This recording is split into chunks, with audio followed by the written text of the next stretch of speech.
कुछ कमाने के लिए निकलो जी, वो कहते हैं 800 रुपया देते, 600 रुपया, क्या करे बंदा। ये भी सही है। अच्छा सर, आज का हमारा टॉपिक ये है, बीवी के पैर दबाना मोहब्बत है या रनमुड़ी? मोहब्बत कहाँ से हो गई, ये तो रनमड़ीदी है। मोहब्बत कहाँ से होगी।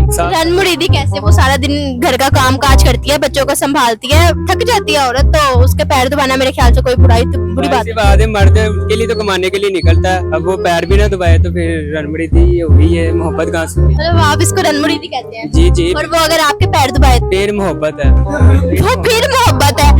आप दबाए तो रनमुड़ी, वो दबाए तो मोहब्बत। जाहिर से है, मर्द का हुक्म ज्यादा है। दीन में आप जाके खोल ले, किताबें पढ़ ले। ये क्या बात? यही तो बात है, हमारे माशरे में हो रही है असर आजकल। नहीं, इसे मोहब्बत, आप भी कॉम्प्रोमाइज करें ना फिर।